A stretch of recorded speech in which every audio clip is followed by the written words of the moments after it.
What are the keys to victory for the 49ers this Thursday night against the Rams? Or what is the number one key? What is the number one thing they need to do to win this game? Well, the Rams did get a punt return in this last game. So you got to, you can't fold on special teams. Okay, that's one. Kick the ball past the 20 on the kickoff, Jake. That's two. Stafford must feel the 49er defensive line or they have no chance. He has to feel your defensive line. He's so predictable. He's this guy that if he feels your defensive line, errant passes, the timing's off. I mean, he's not the same guy if you hit him a couple times. If you don't hit him a couple times and he gets into a rhythm, you get the 44-point Buffalo, you get what the Buffalo Bills saw yesterday, and there's no answers.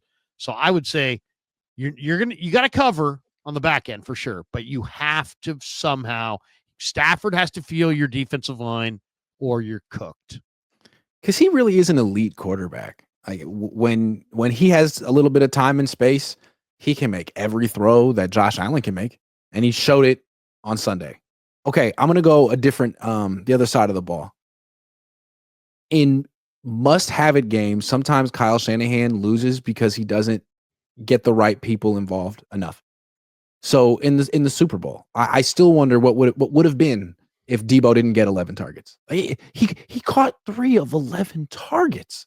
What if he had just had 3 targets and the rest went to Jennings and Kittle? Maybe they win that game. So all I want to see Kyle do is put the team's best foot forward. Please. This is a must-win playoff game. Kittle needs as many targets as it freaking takes. If it's 15, it's 15. If it's 20, it's 20. And the same goes for Jennings. You don't need to make Debo happen now. If he's hot, then great, go with it. But otherwise, please just get the right players the ball. That's all I'm asking from you, Kyle. You don't have to be smart. You don't have to be clever. Just get the right players the ball, please. Kittle. His name is George. That's it. Seriously. I mean, George Kittle has been underutilized to this point. His whole career. But I mean, this year especially. Yes. I mean, he is so underutilized. He's fresh. You're in December and he's fresh. Just ride the hot hand. That's what I would say to Kyle. Ride the hot hand. Ride JJ and Garendo. We haven't really talked that much about Garendo, but man, Garendo is real.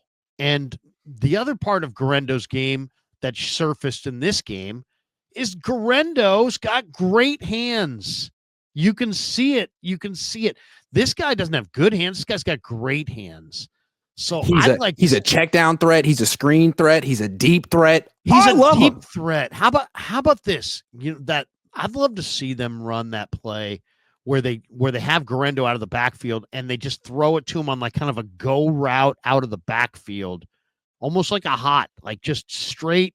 Well, that's how he caught his ball at the goal line yesterday in the sun. It was kind of like that. Yeah. And maybe don't loft it quite that much up in the air. Right. Because, that was Brock saying, hey, I'm just going to give you a chance to go get it. And I think Brock got hit on that play. I think he threw it early a little. Maybe I'm wrong. Yeah. But it felt like the Christian McCaffrey play from Tampa. Yeah. And then the other key in this game is the Rams have one of the great edge rushers I've seen come out of the draft in a long time. Jared Verse reminds me of so much of Charles Haley. And you say, why does he remind you of Charles Haley?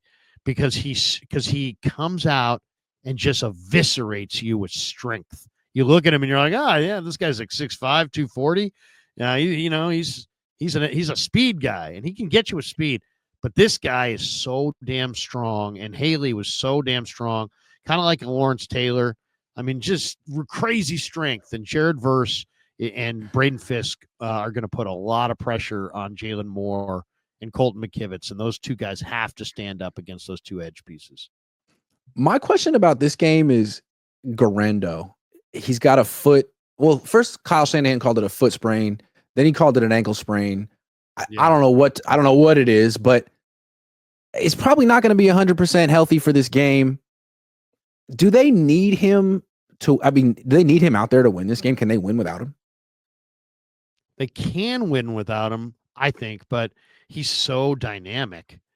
And it's like, runner, receiver. I mean, he's so dynamic. I'll say this too. I thought Shanahan did a really nice job in this game. I know, Yeah. there's people have been critical of Shanahan. I've been one of them from time to time. You've been one of them from time to time. In this game, he knew that Garendo was the guy, but he also kind of knew that if he just handed him the ball in the same type formations, that the Bears would, get all kinds of hits on him.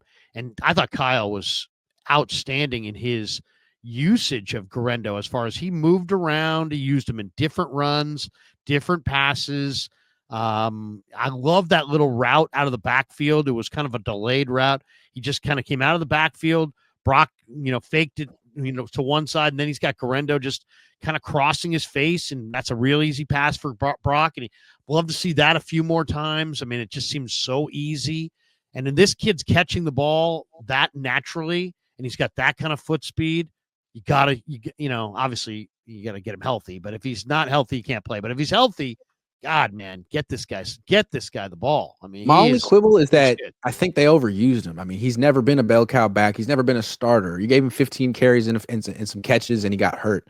And I feel like the one thing Kyle's finally adjusted and featured Kittle and featured Jennings, and he's done a great job. But please rotate. Well, it's a little late now, but look how Ben Johnson keeps his running backs fresh. Look how the Bucks keep their running backs fresh.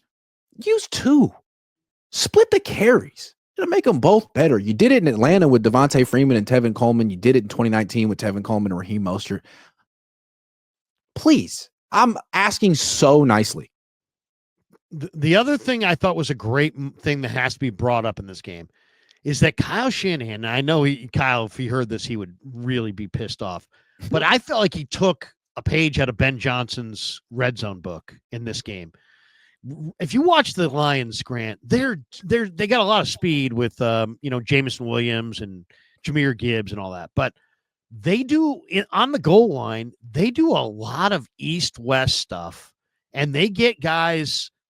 They create space by running a lot of east-west stuff. That touchdown pass from Purdy to JJ. He's lined up right.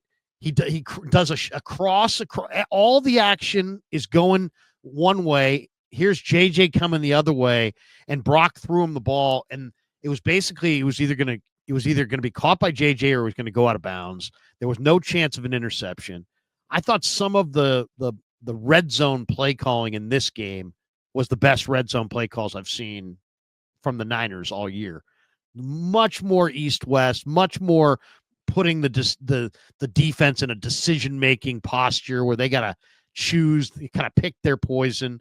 I was impressed by that. I want to see more of that. I want to see more east-west guys, make defenders choose. Mahomes does it. Reed does it. They do it expertly. Ben Johnson's been getting guys open, going with that east-west motion all year. The Niners haven't done that a lot, and in this game they did. Also, Garendo is a pretty good goal line back. Underrated part. He hits it up there hard, doesn't he? He does. And the Niners haven't been scoring rushing touchdowns in the red zone this year, which is the easiest way to score.